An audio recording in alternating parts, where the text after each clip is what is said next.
of 2014, Mr. Paul Grant. Ladies and gentlemen, put your hands together and welcome Mr. Paul Grant.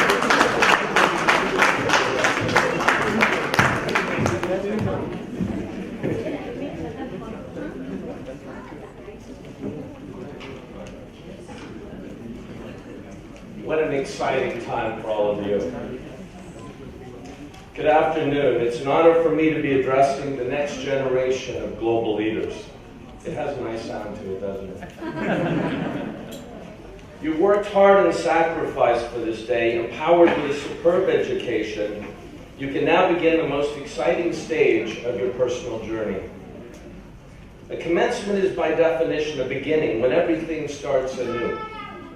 And every opportunity is still to be defined. Each of you not only has the chance to be highly successful business leaders, but more importantly, to also leave a unique imprint on the world in which you live. The SB Jain School of Global Management has its DNA linked to India. But this institution, spanning Dubai, Singapore, and Sydney, was the bold vision of Mr. Jain.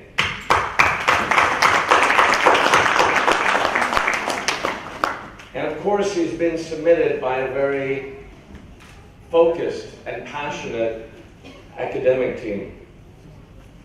An equally dedicated student body, including all of you.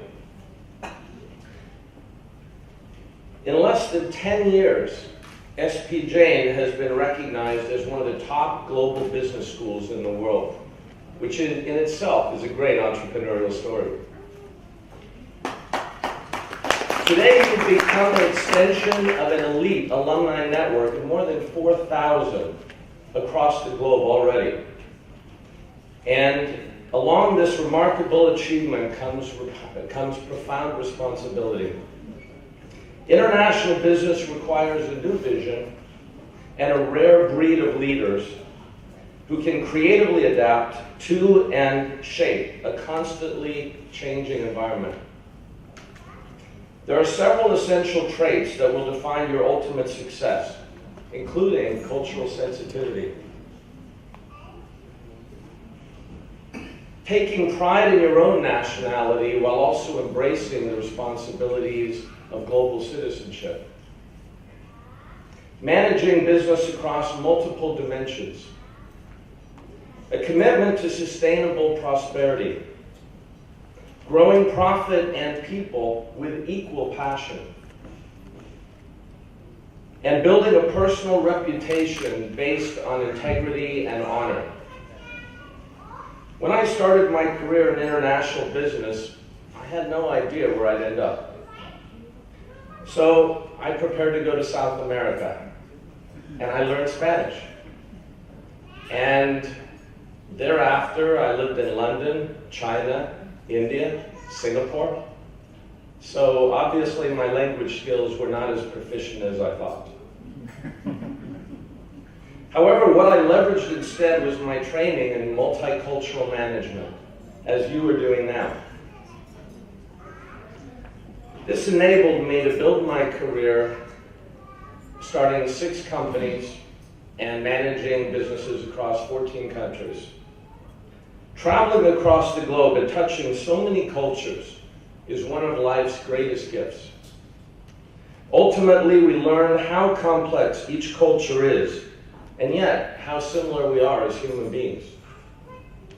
We need to create the bridge that connects these diverse cultures and nationalities, while simultaneously unleashing new business opportunities and windows of prosperity.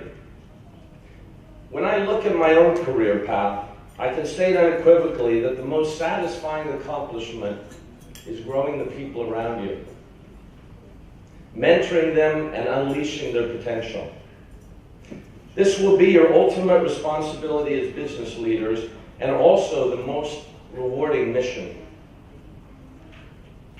There's another rule of leadership, and that is, whenever you're in a position of senior leadership, especially if you're a CEO, always surround yourself with people who are better than you are.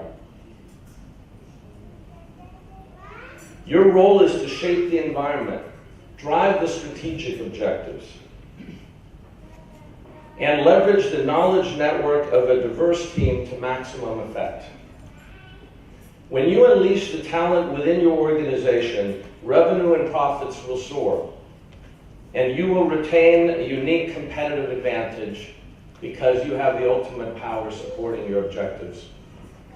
Human capital is your ultimate advantage in any industry.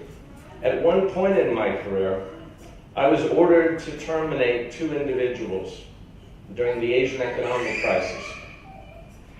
I thought they would have very important value to our future growth. So instead, I offered my resignation. And fortunately, that was turned down. Those 2 individuals became among the best employees I ever had. They were promoted multiple times, and they received the highest accolades from our customers. The point being that there are times in business when you have to take a stand. As global business leaders, you will also need to embrace challenges and learn to thrive on the unanticipated. No matter how well you plan, crises will happen, and they will test you. The Asian financial crisis and the Great Recession have tested all businesses, but many have become stronger as a result of the transformation process. A few examples from my own experience include redirecting a fleet of ships right after the Kobe earthquake and renegotiating their deployment across different Asian ports within 24 hours. Having a ship sink near the Hong Kong harbor. Having a warehouse flood during the Bombay monsoons. And managing the regional supply chain hubbing operations of a number of Fortune 500 companies during the bird flu crisis. Contingency planning will always help, but learning to adapt and thrive is essential to being a great leader. At one time, early in my career, I acquired a small company that was losing money over 5 years. I had to make the decision to eliminate a number of those employees on the very first day of the acquisition in order to save the majority of the jobs. Within 6 months, I had trouble sleeping for a number of weeks because it's a tough decision when you impact people's lives. Within 6 months, that company, which was losing money for 5 years, was profitable. By the end of the year, we created 25 new jobs. And over many years forward, many more jobs resulted, and that company is still growing and expanding. It means that you basically, at times in your career, have to make difficult decisions, but with a long-term view. In the span of my career, I've had the privilege of meeting many visionary leaders, and John and I will overlap with some of our heroes. Among the most impressive has been Bill Gates, Li Ka-shing, Carlos Slim Helú, and Azim Premji, who, by the way, is funding 200 high school and junior high students across India today. But more importantly, when at the top, these individuals made billions of dollars from scratch with a vision, with a passion. But more importantly, when they're at the top of their game, they launched more initiatives to fight poverty, defeat diseases, and to grow educational opportunities for so many unfortunate people across the globe. There is a saying that when we are born, we have to justify our existence.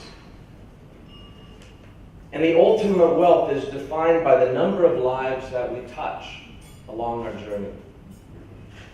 These leaders followed that principle, and I hope all of you will in the future as well. Each generation makes its imprint on the planet, and so will yours. The previous generation overcame the challenges of global war, dramatically expanded the middle class, launched massive infrastructure projects, and landed a man on the moon.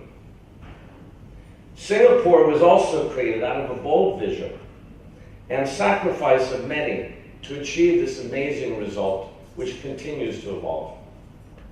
The current generation has created, which includes some of us, has created the internet, unleashed technology, integrated the world through international trade, connected individuals across the globe through social media, identified and mapped the human genome, created new business models with dynamic value networks where fixed and virtual assets coexist, and opened the possibilities of 3D manufacturing.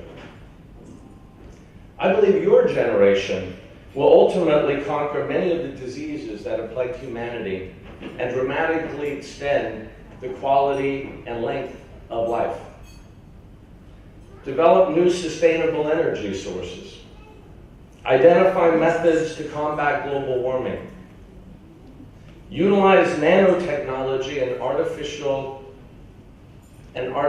intelligence to create new levels of robotics. And launch a man or woman to Mars and then beyond our solar system. The new age of technological transformation and social media will require a new breed of leaders. Businesses will be created, expanded, and disintermediated. At rapid speed, you must be bold and courageous, willing to take calculated risks, and ultimately be committed to creating new business models which are still unimagined. One of my heroes, along with John's, is Elon Musk. And again, at the risk of being repetitive, I think it's worth focusing on what he's done, right? This is someone who created X.com and PayPal, and then went on to do Tesla Motors, SpaceX, Solar City, and the Hyperloop. His electronic sports cars have already driven across the United States, and his rocket ship has already docked with a space station in Earth's outer orbit.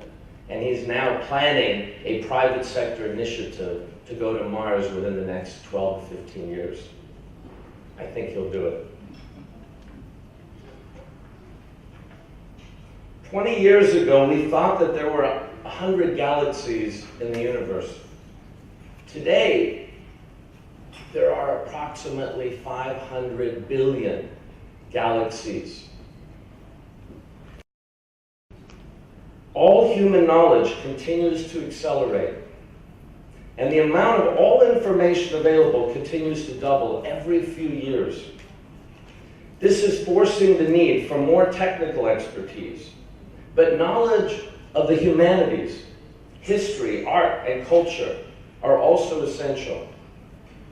Specific technological competence should always be balanced with a diverse knowledge to be effective in a rapidly changing world. So with all the technical skills that you've learned through a lot of hard work and sacrifice, make sure you're a whole human being, that you know the other cultures and the history and the museums, and you leverage that to your advantage as future leaders. It will always give you the advantage. Global leaders with integrity and vision will ultimately define what our future will look like, and how knowledge will be effectively leveraged for the benefit of society. If you take the knowledge that you have gained from your time at Jain, continually build on that knowledge, and define your vision of where you want to go and what you want to achieve, then you will be one of those rare leaders who makes an imprint on the world. That which has inspired you, which you dreamt of, and that you truly believe, from this day forward, is yours to achieve. I wish you the greatest of success as you define your future path to destiny and make an impact as the next generation of global business leaders.